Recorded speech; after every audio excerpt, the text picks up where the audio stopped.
اور مصافحہ کے حوالے سے اکثر لوگ بہت زیادہ جذباتی ہو جاتے ہیں، کہتے ہیں جی مصافحہ کرنے سے اگر کرونا لگتا ہے تو ہم جناب 100 دفعہ مصافحہ کرنے کے لیے تیار ہیں۔ دیکھیں نبی کریم صلی اللہ علیہ وسلم سے بڑھ کر کوئی متقی اور کوئی توکل والا شخص نہیں ہے، یہ بات پہلے بھی میں عرض کر چکا ہوں۔ آپ صلی اللہ علیہ وسلم نے کووڈ کے ایک مریض کو اپنے پاس نہیں آنے دیا اور اس سے بیعت نہیں لی، یعنی اس کا ہاتھ اپنے ہاتھ سے ٹچ نہیں ہونے دیا، دور سے ہی فرمایا کہ آپ چلے جاؤ، آپ کی بیعت ہو گئی ہے۔ تو یہ حدیث ہمیں بتاتی ہے کہ احتیاطی تدابیر کے طور پر اگر ہاتھ ملانے سے اگر ہمیں رکنا پڑے تو کوئی حرج والی بات نہیں ہے، زبان سے آپ سلام کر دیں۔ ان حالات میں جب کہ خدشہ ہے کہ اس وجہ سے وائرس پھیلتا ہے، آپ مصافحہ نہ کریں۔ اسی طرح بعض لوگ کہتے ہیں جی مساجد میں آپ لوگ کیوں روک رہے ہیں لوگوں کو، مساجد میں آنے دیں، مساجد تو شفا خانے ہیں۔ دیکھیں نبی کریم صلی اللہ علیہ وسلم کا جسم اطہر وہ خود باعث شفا تھا اور باعث برکت تھا۔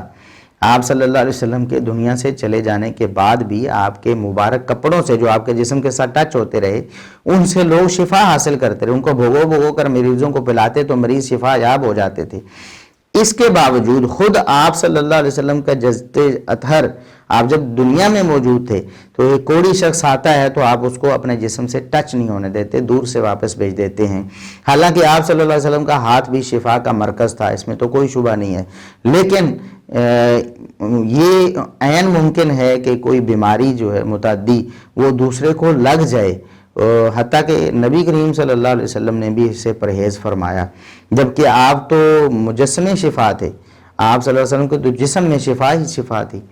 تو یہ جذباتی باتیں بعض لوگوں نے کی ہیں ممبروں پر۔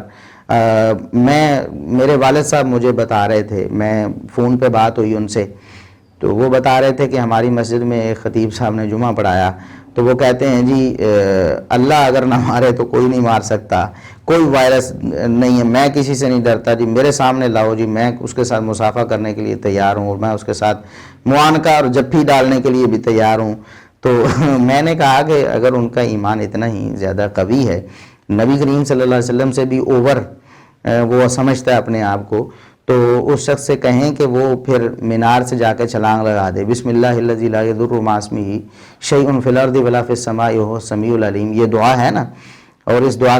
پہ نبی پاک صلی اللہ علیہ وسلم کا فرمان بھی ہے کہ اس کے پڑھنے کے بعد کوئی چیز نقصان نہیں دیتی۔ تو یہ دعا وہ فجر کے بعد پڑھے اور مینار پہ جا کے چھلانگ لگا دے اور کہے کہ مجھے تو کچھ نہیں ہوگا، تو ایسا نہیں ہے۔ یہ نہیں کہ کوئی شخص جناب یہ دعا پڑھنے کے بعد پھر زہر پی لے اور کہے کہ مجھے کوئی نقصان نہیں ہوگا، یہ ساری جذباتی باتیں ہیں،